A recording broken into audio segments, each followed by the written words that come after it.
Olá, olá, olá, olá.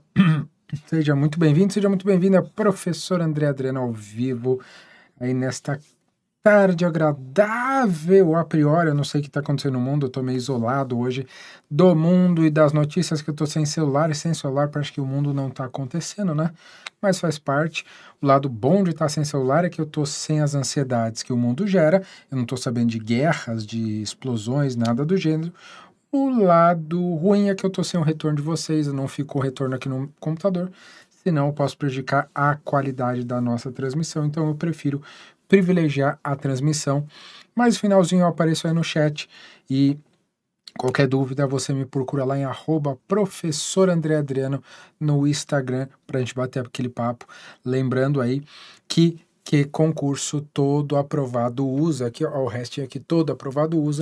Então seja bem-vindo, hoje é um dia especial para mim, não só porque neste mês completei aí 40 primaveras, já estou na turma 200, semana passada já estreiei nesta turma, já tô aquele período com dor, né, as dores já começam a aparecer, mas porque hoje eu tenho um dia especial para mim, né, 2 dias dobradinha de André aqui com você. Agora, agora à tarde, com direito eleitoral, eu escolhi o tema da hora, né? Fui esperto, convenhamos, escolhi aquele tema ó, que chama atenção. E à noite eu volto com outro tema que chama atenção, aí com foco no BRB, mas mais tarde a gente conversa sobre esse tema, às 19 horas eu estou de volta. Espero que com o celular já convida e a gente pode interagir com mais tranquilidade. Pois bem, vamos lá.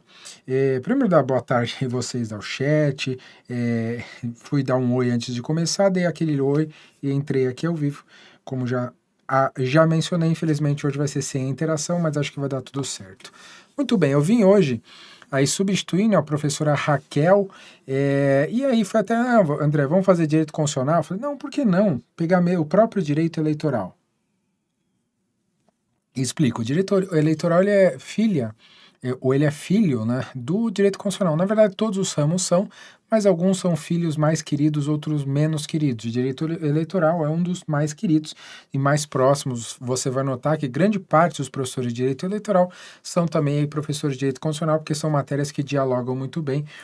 E antigamente, classicamente, era o professor de constitucional que ensinava eleitoral, mas com o tempo eleitoral foi ganhando aí essa autonomia e com essa nossa proximidade do edital unificado eleitoral, é uma matéria que ganha muito espaço. E é um concurso muito legal, sobretudo porque ele tem uma matéria, vamos dizer, mais restrita, que é o direito eleitoral. Ela é muito mais restrita que um direito penal, um direito civil, principalmente um direito civil, um direito processual civil. Então acaba sendo uma matéria muito gostosa de estudar, muito interessante. E está no auge das discussões o tema da nossa aula de hoje. Eu vou passar brevemente sobre, dar uma olhada só por cima da lei, tá? Que não, eu não vou ficar passando lei aqui, nós vamos fazer questões, mas só uma aproximação para você entender do que nós estamos falando. Veja, a Lei Complementar 135, lá de 4 de junho de 2010, ela ganhou esse nome curioso de Lei da Ficha Limpa. Ela ganhou essa atribuição, Lei da Ficha Limpa, porque justamente ela altera a Lei número 64 de 18 de maio de 90, também uma lei complementar. Essa lei complementar original, a 64, ela estabelece, de acordo com o parágrafo 9º do artigo 14 da Constituição, já explico melhor, os casos de inelegibilidade, ou seja, daquelas pessoas que não podem ser eleitas. Ah, André, mas isso não tá já não está na Constituição? Sim, está lá, só que a própria Constituição diz, olha, eu prevejo, não diz com essas palavras, mas eu trago os casos gerais e é possível que a lei determine outras causas de inelegibilidade. Traz ainda o prazo de os prazos de cessação dessas causas de inelegibilidade, elas não são para sempre, e determina outras providências para incluir hipóteses de inelegibilidade que visam a proteger a probidade administrativa e a moralidade no exercício do mandato. Essa lei, quando foi editada, ela foi objeto de muitas discussões. Eu mesmo, André, eu acho no campo do que eu penso, do que eu acredito, de acordo com a minha formação e os meus estudos, que essa lei é em grande medida inconstitucional. Agora, o que eu acho, tantofas, porque ela existe e ela cai no seu concurso. Eu não vou dar opinião, não é o que eu acho bonito, o que eu quero, não. É o que essa lei diz e o mais importante, o que dela nos é cobrado em provas. Isso é o importante. Então, o que você acha? Não cai no concurso que o André acha, eu não sou examinador. Eu já fiz questão no passado, hoje eu não faço mais. Hoje eu te ajudo, ou espero que te ajude a resolvê-las. Então, não fique colocando emoções aleatórias no seu estudo. Porque errou aqui, porque acertou ali, ó, indiferente. André, acho que em grande medida é inconstitucional, mas o que eu acho não faz diferença. O importante é você perceber o que essa lei faz, na verdade, é limitar em quem você vota. Basicamente, a lei diz o seguinte: você não sabe votar direito, eu vou te ajudar. Então, esse aqui são proibidos de você votar. Agora, o motivo está certo ou não? Essa é uma discussão que o Congresso teve e o Congresso disse que sim, é assim mesmo. Então, alguns condenados lá em segunda instância, algumas questões pontuais, olha, nesse caso, você teve as contas julgadas, não vai ser votado. Então, tem uma série de limites para que a pessoa possa ser candidata. Basicamente, mostrando, não pode votar nessas pessoas. Na essência é isso, ok? E a lei, ela basicamente é uma lei que altera outra lei.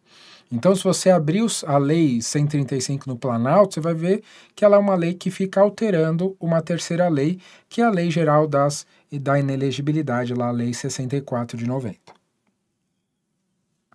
Então, lá, e aqui o artigo 1º diz, essa lei altera a lei tal e repete a ementa. E aí, nas alterações, ela vai dizer lá no artigo 1º, né, vai fazer a seguinte acréscimo. Olha, são inelegíveis para qualquer cargo, e aí eu vou mencionar só aqueles mais importantes para a gente. E são vários, tá? Não vou passar um a um, que o objetivo não é essa, nós vamos ver isso via questões. Os que forem condenados em decisão transitada em julgado ou decisão proferida por órgão judicial colegiado, aqui especialmente, né, a ideia dos tribunais, órgãos colegiados, em regra não só, mas são os tribunais, desde a condenação até o transcurso do prazo de 8 anos após o cumprimento da pena, pelos crimes. E aí ele vai mencionando, não é qualquer crime, mas crimes contra a economia popular, contra a fé pública, contra a administração. Aqui, contra a administração, tem os famosos, né, corrupção, peculato, etc. Crime contra o patrimônio público, crime contra o patrimônio privado, meio ambiente, saúde, etc. São diversos de fato. E outras duas aqui interessantes, a G, a linha G, entre outras, tá? Aqueles que tiverem, como eu mencionei, as contas relativas ao exercício de cargo ou função pública rejeitada por irregularidades, insanável, que configure um ato doloso de improbidade administrativa. E aqui, ó, que está na crista da onda, né, você sabe por quê, também ficam inelegíveis os magistrados, aqui juízes, desembargadores, ministros, magistrado é o gênero, e os membros do Ministério Público que forem aposentados compulsoriamente, ou seja, obrigados a se aposentar por decisão sancionatória, que tenham perdido o cargo por sentença ou que tenham pedido exoneração ou aposentadoria voluntária na pendência de processo administrativo disciplinar pelo prazo de 8 anos. E aqui entra toda a discussão atual aí que você tem acompanhado. Para o seu concurso, que é o que importa. Vai cair o caso do deputado que foi cassado esses dias? Se cair, isso vai cair em atualidades. Aquilo, eu acho... Olha, eu apostaria, tá na moda esses sites de aposta, eu apostaria que aquele caso não cai. Porque aquilo eles fizeram uma interpretação da lei com base em princípios do direito, então é um raciocínio muito estendido para caber numa questão de alternativas. Eu acho que o que vem, e por isso que eu trouxe isso para falar com você, o que vem é o texto da nossa lei. E aqui você sabe, questões, seja para técnico, para analista, 97% das questões são o texto da Constituição, o texto da lei. Os 3% são, de fato, jurisprudência. A doutrina não se cobre em regra, mas tem sempre um pequeno espaço para a jurisprudência, pequeno mesmo. E quando esse pequeno espaço entra, normalmente são questões menos polêmicas que essa. Eu acho que é mais importante você entender para fins de atualidades. Mas como é nossa primeira aproximação, nem vou entrar nessa questão no momento, vou direto fazer questões. E questões mas bem novas. Eu peguei multibancas para pegar questões 2023, tá? Só peguei questão recente, só questão cascuda. Só, promotor de justiça substituto. Aqui é um dos promotor de justiça, juiz de direito, são os concursos de mais alto nível para a gente estudar, aquela coisa. E pegar pesado no treino para ir bem no jogo. Essa questão aqui é paulada, ó. Jurisprudência. Tendo em vista as inovações legislativas feitas no Brasil desde 1995, com o objetivo de incrementar a participação feminina na política, julgue o próximo item. Aqui, pessoal, atenção sempre. Isso é um dado muito, muito importante. Pode assustar, mas as mulheres, você mulher, vota no Brasil somente a partir de 1932. É muito pouco tempo. Ano passado completou 90 anos do voto feminino no Brasil. Isso é motivo de vergonha. É inacreditável que há tão pouco tempo as mulheres não votavam. Mas felizmente já votam, estamos em evolução, assim espero, né? Muito bem. Então, tendo em vista as inovações, participação, ok. Aí começa aqui, que nem essa questão aqui é bem importante, na verdade. Diz assim, a comprovação de fraude na cota de gênero terá como consequência eleitoral a cassação de diplomas ou mandatos, não apenas das candidaturas fictícias, mas de todos os candidatos vinculados a elas, seguida de retotalização dos resultados.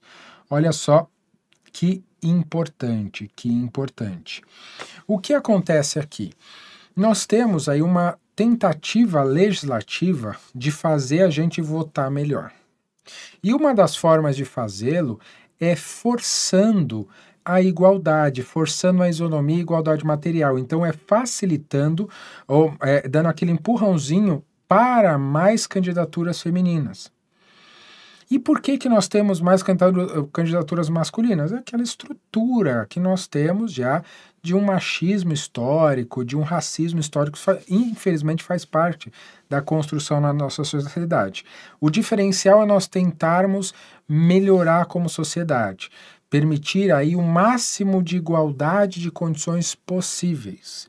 Isso é o nosso objetivo, é um dos objetivos centrais do próprio direito e do próprio Estado Democrático Brasileiro, como você percebe no artigo 3º da Constituição Federal, especialmente no inciso 4, que fala justamente dessa temática. Mas ok, então precisamos ter mais candidaturas femininas. Só que o Brasil, ele é conhecido pelo famoso jeitinho. Então qual é o jeitinho que muitos partidos, infelizmente, efetivaram? Eles começaram a criar candidaturas fictícias só para receber o fundo partidário, para dizer que está tudo bem, e na prática não está tudo bem coisa nenhuma. Na prática, o que se fez foi, de fato, enganar o sistema, caracterizar o que o TSE chamou justamente de fraude à cota de gênero. Fraude à cota de gênero. E aqui, o que essa decisão, né, acabou tomando é basicamente de que o caso se verifique esta fraude, o caminho correto é não só esse, mas importante, a cassação das candidaturas. independentemente da participação, ciência ou anuência individual dos candidatos. A inelegibilidade do que praticaram anuíram e a nulidade dos votos da coligação com a recontagem. Então, essa afirmativa aqui está correta.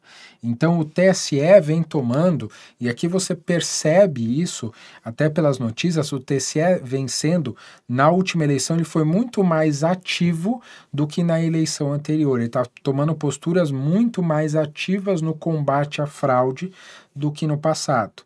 Isso especialmente porque na eleição anterior se percebeu a potência tanto dos meios sociais, das redes sociais, para ser mais exato, quanto dessa utilização da máquina fraudulenta em questão das cotas de gênero. E aqui é importante, essa cota é o 30-70. Um sexo tem que ter no mínimo 30%. E eu não vou dizer todos que eu não tenho essa convicção, mas a maioria dos partidos colocou exatamente esse número, 30% de mulheres só para atingir a cota, o que é deveras triste, convenhamos. Mas essa daqui é uma questão, entra nos 3% que eu comentei. Aqui é aquela questão que entra para arrebentar, porque nós estamos no campo da jurisprudência. Próxima questão. Essa daqui, bem mais leve, também para promotor de justiça, só que do Amazonas. Diz assim: é efeito jurídico, ou seja, é consequência da perda e da suspensão dos direitos políticos. Falta um S aqui. Lembra que algo que é sempre importante é diferente, tá? O mandato é diferente dos nossos direitos políticos. O mandato é de por quê? Especialmente pelo seguinte, atenção com isso. O mandato, ele pode ser cassado, que é até a expressão que apareceu no slide anterior. Ele pode ser cassado. O direito político é o contrário, ele não pode ser cassado. Então, cuidado com as expressões, tá? O mandato, ok, pode ser cassado. Opa, volta aqui. Os direitos políticos, nunca. Os direitos políticos podem ser perdidos ou suspensos, com a diferença central que a suspensão, ela tem um tempo, ela tem um prazo determinado. A perda não tem um prazo determinado, ela é justamente por tempo indeterminado. Pois bem, é efeito jurídico da perda ou suspensão dos direitos políticos, e aqui é o meu toque. 1. O cancelamento da filiação partidária, eu deixo de ser filiado ao partido? Opa, sim, tá certo.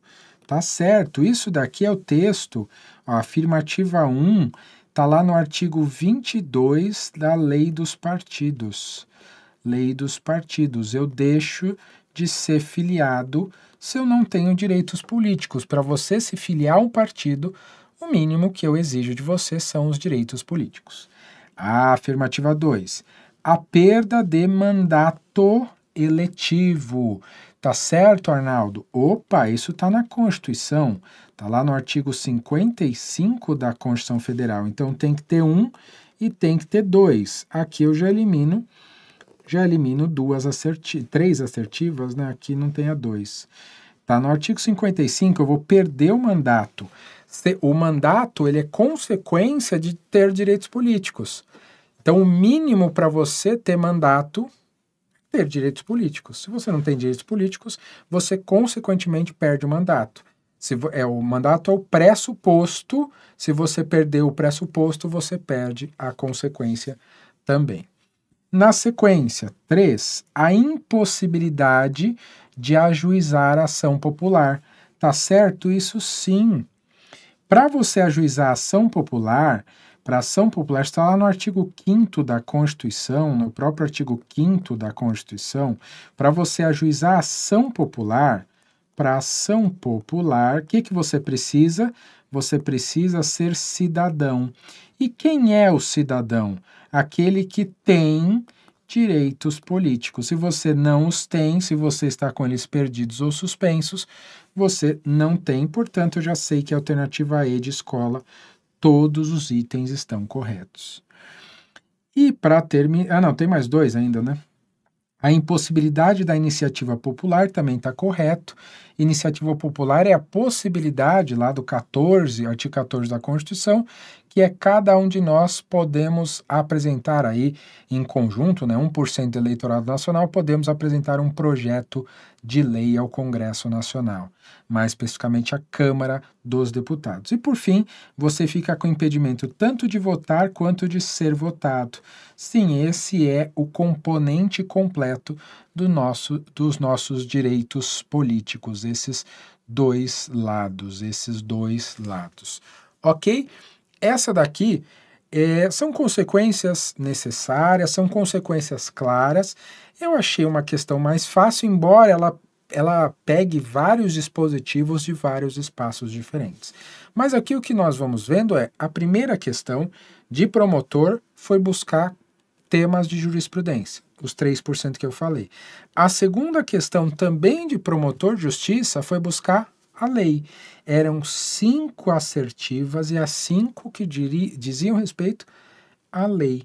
E essa é o principal ponto. Essencialmente se cobram os conteúdos da lei, os conteúdos legislativos. Muito bem, vamos aí dar sequência agora a um concurso mais leve, já passamos para o ano passado, e bem mais específica.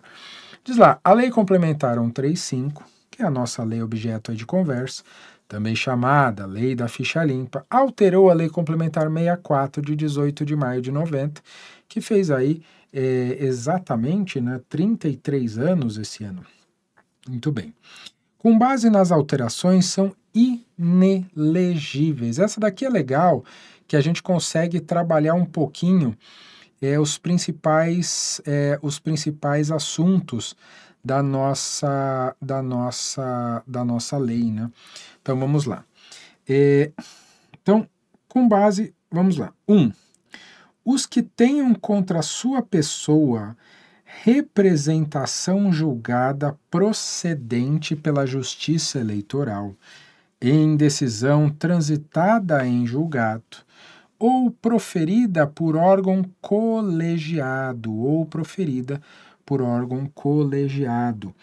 em processo de apuração de abuso de poder econômico ou político, para eleição na qual concorrerem ou tenham sido diplomados, me perdi aqui, bem como para que se realizarem nos 4 anos seguintes. E essa daqui, já pegando o esquema da lei para você perceber, essa assertiva está errada, tá? Como assim, André, está errada? Está errada. O erro está aquela escorregadinha no final, sabe? Em regra, as inelegibilidades da lei da ficha limpa não são por 4 anos. Em regra, grave isso, em regra, as inelegibilidades são por 8 anos. A ideia da lei da ficha limpa é segurar a pessoa por 2 eleições. Vamos dizer assim, na verdade são 4, né? Que cada 4 anos temos 2 eleições, mas pense, por 2 mandatos. Então, eu não quero que aquela pessoa seja deputada. Então, 8 anos, 2 mandatos. Seria um tempo, assim, foi o tempo que o legislador pensou como um tempo razoável para reabilitação. Então, o prazo correto, 8 anos e não 4. 8 anos e não 4. O resto tá tudo certo, tá? O resto tá tudo certo. A segunda aqui, inclusive, veja, é do ano passado, mas olha o que caiu. Os magistrados e os membros do Ministério Público que forem aposentados compulsoriamente. Aqui, como assim, André, aposentado compulsoriamente? Essa é a sanção mais grave para o juiz ou para o promotor vitaliciado, no campo administrativo, logicamente. por decisão sancionatória, que tenham perdido o cargo por sentença ou que tenham pedido exoneração ou aposentadoria voluntária na pendência de processo administrativo ou disciplinar, o famoso PAD, e aí sim, olha lá, pelo prazo de 8 anos. Essa segunda afirmativa está correta. Então, veja, a 2 está certa, a 1 está errada. A 3 tem que estar errada, porque a 2 está certa, não é verdade? Então, vamos ver.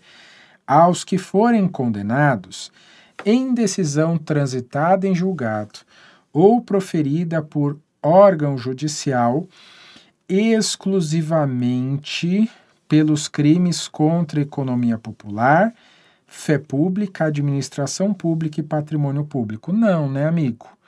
Não, né, amigo? São 10 crimes com desdobramentos, então aqui são 10 mais, né? São 10 mais, não são só esses 4. Aqui é muito pouco, ele quis me dar uma enganadinha, são 10, quando você vai ler a lista de crimes, são 10 os tópicos, e cada tópico tem mais de um crime. Então é bastante coisa, não é essa limitação não. Muito bem. Vou projetar a próxima questão, um concurso muito porreta para o Senado Federal. Vou beber uma água enquanto você lê.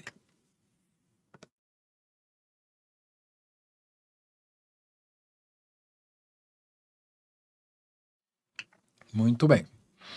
Então, diz lá. Esse concurso foi uma prova muito bem feita.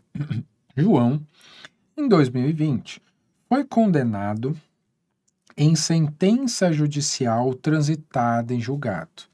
Veja, sentença judicial transitada em julgado é a sentença definitiva.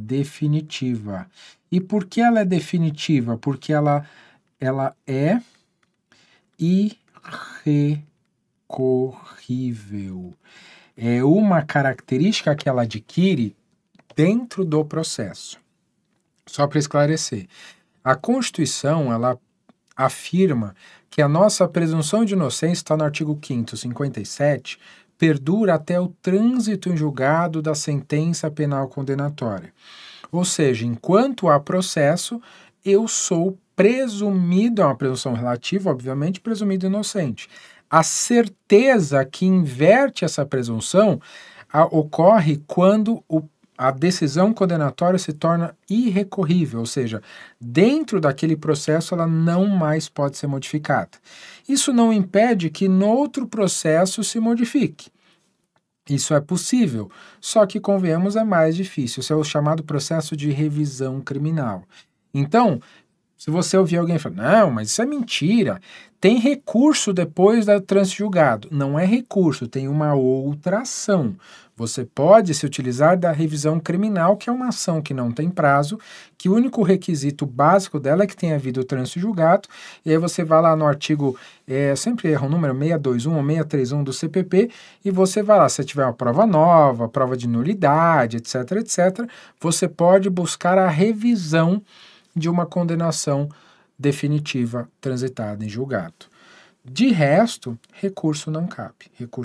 Então, acabou o recurso, ali eu tenho a chamada certeza jurídica. Então, essa definitividade, essa irrecorribilidade, é aquela que traz a tal da certeza jurídica, que não é uma certeza absoluta, mas nós temos que ter certeza jurídica em algum momento.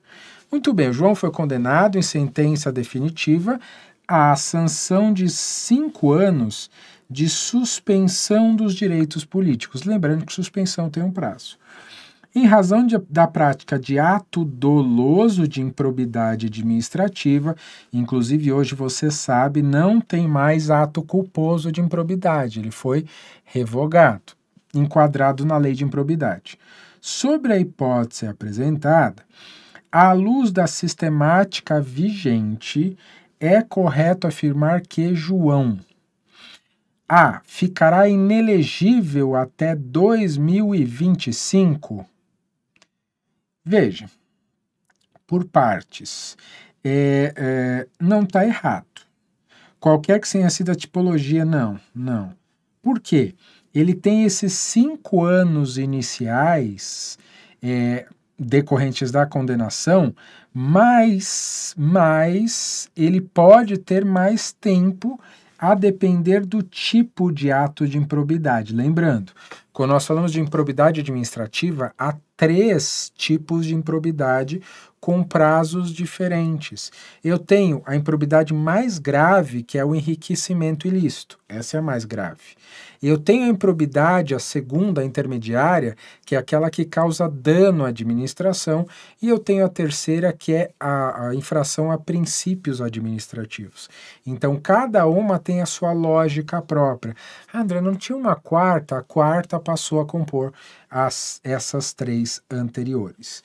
Muito bem, então a A está incompleta. B, além do período de suspensão, ok, também ficará inelegível por 8 anos, a contar de 2025, beleza. Qualquer que tenha sido a tipologia, qualquer que tenha sido o ato de improbidade, não é qualquer, depende. C, além do período de suspensão, ficará inelegível por 8 anos, a contar de 2025, aqui está correto, desde que o ato tenha importado em enriquecimento ilícito mais grave ou dano ao patrimônio. Está perfeito. Essa é a nossa alternativa correta. Essa é a nossa alternativa correta. Ok? Tranquilo. Essa daqui é importante. É importante porque tivemos a modificação, tivemos o cuidado. Então, essa daqui, especialmente esse E aqui é a nossa correta. E aí, essa segue. Vamos ver. Aqui... o ato de improbidade tem aqui o ou está errado e aqui o ou está errado, né? Eu preciso do E, desde que tenha importado enriquecimento e dano ao patrimônio público. Esse é o nosso atual, nosso estado da arte é este daqui, especialmente lá no artigo 1º, né? Está no artigo 1º, inciso 1, a linha L, prevê expressamente lesão ao patrimônio e enriquecimento ilícito. Essa é a redação da nossa lei 135, ok? Então, atenção, eu tenho esses pormenores que às vezes tentam vir puxar nosso pé, mas estamos prontos para eles. Então, esses 8 anos, a lei exige o E. Eu tenho que ter enriquecimento e lesão ao dano aos cofres públicos, lesão ao patrimônio público para que haja os 8 anos. Firme, na sequência. É ruim ficar sem o meu retorno, mas espero que à noite meu retorno já tenha voltado. Vamos lá. Promotor de Justiça de novo, veja como o promotor de Justiça cobra, né, essa temática, eles gostam desse que cai. Promotor de Justiça, por que tem muita questão? Porque é um concurso dos que mais cobra direito eleitoral. Só não cobra mais que o nosso concurso, obviamente. Pois bem, essa é interessante porque ela pede a incorreta, e as letras aqui garrafais já vieram na própria questão. Assinale a incorreta. A. A inelegibilidade do cônjuge do chefe do executivo no território da mesma jurisdição subsiste a dissolução da sociedade conjugal ocorrida durante o mandato, salvo se o titular deste se desincompatibilizar 6 meses antes da eleição ou se já titular aquele de mandato eletivo e candidato à reeleição. Essa daqui está perfeita, tá? Essa daqui está perfeita. É consequência do próprio artigo 14, lá nos parágrafos 6º e 7º da Constituição, na interpretação do Supremo, que é atenção. O artigo 14 traz a parte inicial que é bem tranquilinha, as questões de democracia direta, democracia participativa, e aí nós temos a chamada democracia híbrida, aí passa para alistamento eleitoral e voto, que ó, moleza, e aí começa as condições positivas para elegibilidade, tranquilas. O caldo entorna um pouquinho quando vai para as condições negativas, que vem justamente a questão desse período de desincompatibilização de 6 meses, a questão do cônjuge, dos parentes, e ele vai dando um pouquinho, não é difícil, só um pouquinho mais trabalhoso. E aqui uma questão que foi para o judiciário diz respeito a justamente esse cônjuge que se separa. Porque olha a sacada, o marido da prefeita, por exemplo, ele não pode, se ele não for titular de mandato, ele não pode concorrer a nenhum cargo no espaço do município. Ok, é uma proteção justa, me parece. Só que aí o que os espertinhos começaram a fazer? Faz aquela separação só para a justiça eleitoral, faz a separação para concorrer. Aí a justiça fala, não seja, você acha que você me engana? Essa separação, ela não vai te desincompatibilizar para concorrer, a menos que o seu cônjuge já se desincompatibilize normalmente, aí beleza. Se ele já saiu 6 meses antes, não tem problema. E aqui até um exemplo que nós tivemos na última eleição, não do cônjuge, mas a questão do governador do Rio Grande do Sul. E o governador do Rio Grande do Sul, ele se desincompatibilizou 6 meses antes do final do mandato, justamente porque ele tinha o projeto de tentar ser candidato à presidência da República. Acabou não sendo e acabou tornando-se novamente governador no Rio Grande do Sul. Ali, se algum parente dele ou cônjuge dele quisessem concorrer, não haveria impedimento. Por quê? Porque ele estava desincompatibilizado. Aqui é bem pontual, mas eu não vou desenvolver tanto, porque é uma temática que eu acredito, se não me falha a memória, vocês já viram com a professora Raquel em encontros anteriores, então vocês já dominam tranquilamente. Vamos seguir as questões, que aí eu ainda tenho alguns minutinhos. B de bola. A suspensão dos direitos políticos imposta pela Constituição Federal ao condenado criminalmente de forma irrecorrível não se aplica aos casos em que a pena privativa de liberdade tenha sido substituída por restritiva de direitos. Essa daqui está errada, por 2 motivos, tá? Está errada por 2 motivos. E essa daqui é a nossa alternativa que vamos assinalar. Essa está errada primeiro, porque a Constituição Federal não diferencia. A Constituição Federal não diferencia. Por quê? Condenado diferencia, ok. Condenado por PPL, mesmo que substituída por restritivas, a famosa aqui ficou, não gostei. Não é que ela não diferencia, né? Não faz essa diferença, não é bem essa diferença, não faz essa, fugiu a palavra que eu queria usar, é a idade, né? Os ENTA chegaram, não estão chegando, eles chegaram. A Constituição Federal não faz essa, não é diferença, fugiu a palavra que eu queria usar, não faz essa, vou colocar aqui especificação. Era outra, mas ok, essa vale. E segundo, eu tenho decisão do STF. O STF decidiu isso em tema de repercussão geral, o que significa que todo judiciário é obrigado a seguir esse entendimento, ok? Então, isso foi tomado lá em 2019 pelo STF.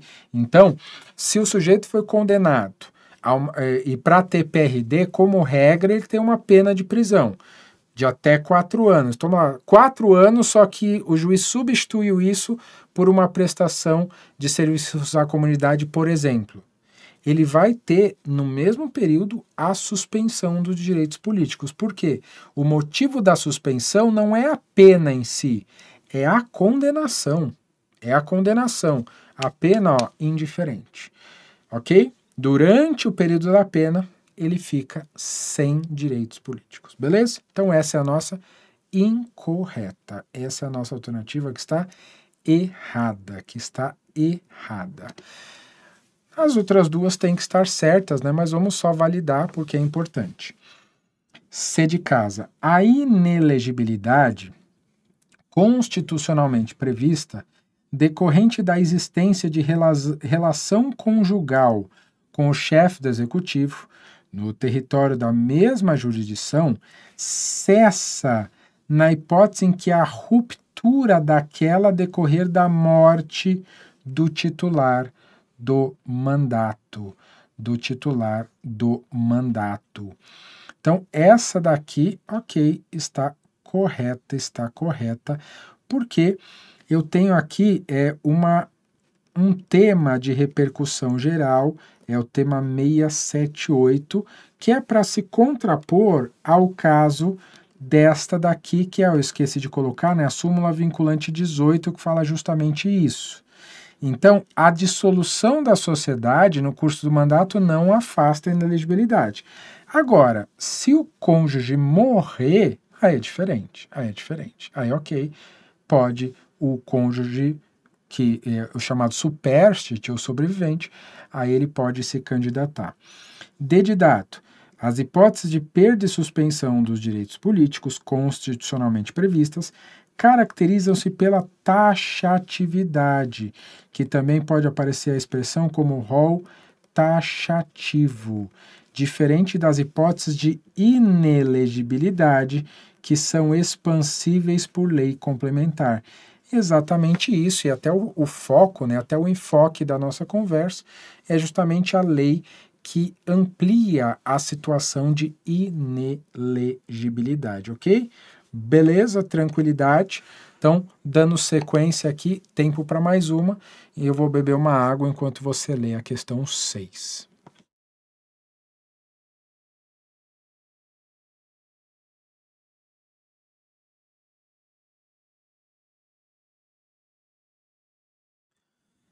Muito que bem. Vamos lá. De acordo com a Lei da Ficha Limpa, Lei Complementar 135, de 4 de junho de 2010, analise as alternativas e identifique as corretas. Vamos lá. São inelegíveis os que forem condenados em decisão transitada em julgado ou proferida por órgão colegiado, desde a condenação até o transcurso de 8 anos após o cumprimento da pena, pelos crimes. Vamos lá. 1. Crimes contra a economia popular, fé pública, administração pública e o patrimônio? Tá certo. Essa daqui é o número 1 da nossa lista. 2. Crimes contra o patrimônio privado, sistema financeiro, mercado de capitais e os previstos na lei que regula a falência, tá certo essa? Sim, curiosamente é o número 2, ele veio na sequência, o que dá aquela pista, né, que ele foi copiando e colando. 3. Crimes contra o meio ambiente e a saúde pública, olha lá, é o 3 também. 4. De abuso de autoridade, exceto nos casos em que houver condenação à perda de cargo ou inabilitação para exercício de função pública. Como assim, cara pálida? Exceto? Exceto é justamente o contrário. É justamente nos crimes de abuso, nos casos em que houver condenação à perda do cargo ou inabilitação. É o número 5, então essa daqui está errada. Não é exceto, é justamente o inverso. Então aqui, 1, 2 e 3 apenas é isso, né? É a 4 que está errada aqui, é a 4 que está errada. Então, não. Então, a 4 é a nossa alternativa errada e, consequentemente, as outras 3 estão corretas. Muito bem, seguindo aí no mesmo concurso, de acordo com a Lei Ficha Limpa, analise as assertivas e identifique as corretas novamente. Assertiva 1. Transitada em julgado ou publicada a decisão proferida por órgão colegiado que declarar a inelegibilidade do candidato, ser-lhe-á, essa é bonito, né? Negado o registro, ou cancelado se já tiver sido feito, ou declarado o nulo diploma se já expedido. Essa daqui tá perfeitinha, tá? É o artigo 15 é o artigo 15 da Lei Complementar 64 de 90, modificado pela 135. Perfeitinho, é o texto da Constituição, da Lei Complementar. Então, a assertiva 1 está correta, deixa eu ver se me ajuda aqui. A 1, ok. Então, eu já sei que ou é só a 1 ou é a 1 e a 4. Não dá para ser a 2, eu já sei que a 2 e a 3 estão corretas. Vamos ver por quê, né? 2. Para a configuração do ato abusivo, será considerada a potencialidade de o fato alterar o resultado da eleição, mas também a gravidade das circunstâncias que o caracterizam. E não, é justamente o contrário. Isso daqui é o texto lá do 22, eu não vou lembrar o número do inciso, mas na verdade o correto seria, tá errado, né? As duas têm que estar erradas. Para a configuração do ato abusivo, o correto é não será considerada a potencialidade de alterar o resultado da eleição, mas apenas a gravidade da circunstância que o caracteriza. 3. Também tem que estar errado, né? A prática de atos manifestamente protelatórios aqueles que visam enrolar, né? Tá só querendo enrolar, por parte da defesa ao longo da tramitação do recurso, não acarretará a revogação do efeito suspensivo. É justamente o contrário, né? Vai levar à revogação do efeito suspensivo. Então, se a defesa estiver enrolando o Paranauê, eu vou revogar o efeito suspensivo daquela decisão.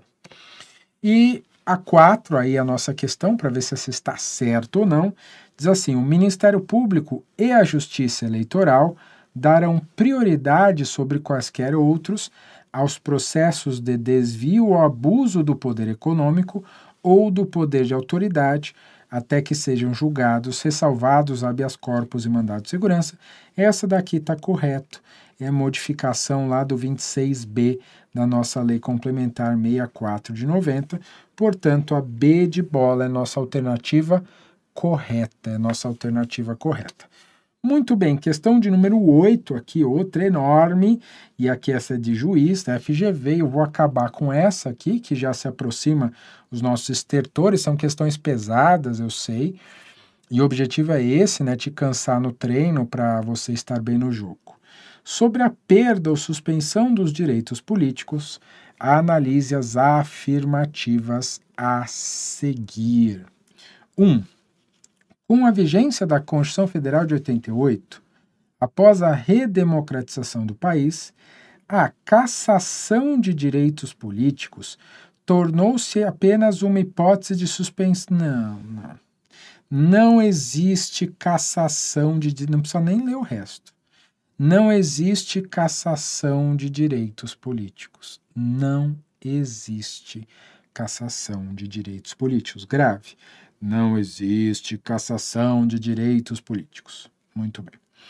2. O estrangeiro somente perderá os direitos políticos quando sua naturalização for cancelada por sentença transitada de julgado. Sim, olha, apesar dessa redação não ser a melhor dos mundos, convenhamos que o estrangeiro ele passa a ter direitos políticos justamente quando ele se naturaliza, tá?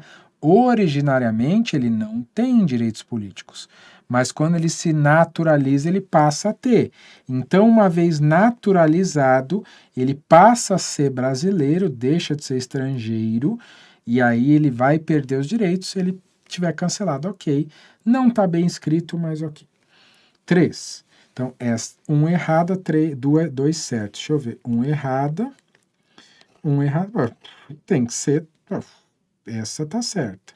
Então, as outras estão erradas, vamos descobrir os erros, né? Que não basta saber que está errado, tem que saber por quê, né? 3. A Lei Complementar 64, que é a Lei da Inelegibilidade, artigo 1º, inciso 1, a linha E, flexibilizou na íntegra o artigo 15, inciso 3 da Constituição Federal. São inelegíveis os que forem condenados criminalmente, decisão tratada, julgada ou proferida por órgão colegiado, desde a condenação até o transcurso do prazo de 8 anos. Não, nada disso. Não é que ela flexibilizou na íntegra. O que ela fez foi é trazer mais uma hipótese. Então, ele basicamente fez o seguinte, ele disse, olha, além da condenação definitiva, eu tenho mais uma hipótese, que é a condenação aí em segundo grau. É isso, só acrescentou, não é que flexibilizou. Bobagem, acrescentou uma causa. E 4, a Lei Complementar 64, que fala das inelegibilidades, a EG, a ressalva, e aqui é modificada já pela 135, tá? Obviamente. Ressalva o afastamento daqueles que tiverem suas contas relativas ao exercício de cargos ou funções rejeitadas por irregularidade insanável que configure ato doloso de improbidade e por decisão irrecorrível do órgão competente, quando tal decisão houver sido suspensa ou anulada pelo Poder Judiciário. Todavia, a suspensão ou nulidade dessa decisão deverá ser proferida aí, por órgão judicial colegiado. Não, pode ser monocrático também. Não precisa, o colegiado aqui, veja, não é só colegiado. O colegiado ele é exigido naquelas situações específicas em que estamos diante da nossa segunda instância, ok? Então, quando a condenação criminal, o colegiado é exigido para a condenação criminal, lá na famosa segunda instância, nas outras hipóteses, não se faz necessário, nesse caso específico, o colegiado ele não é exigido. Beleza? Então passamos aí 8 questõezinhas, algumas bastante cascudas, mas a ideia é essa, né, se preparar bem. Eu peguei questões num nível superior ao que provavelmente você vai encontrar, e você estando bem com essas de nível alto, especialmente agora, veja, nossa preparação você tem que pensar, edital fechado, vocês têm que estar preparados para tudo. Abrir o edital, aí eu foco mais específico, mais objetivo. Porque antes do edital, a gente tem que abrir um pouquinho o nosso leque, tem que estar preparado para o que vier. Quanto melhor a sua preparação, melhor vai ser a sua entrega lá na frente, ok? É isso. Eu volto daqui a pouquinho, às 19 horas eu estou de volta. E às 19 horas eu volto com o tema geral vendas e negociação, e lá eu explico direito o que nós vamos conversar. Por enquanto é isso, agradeço demais a sua audiência.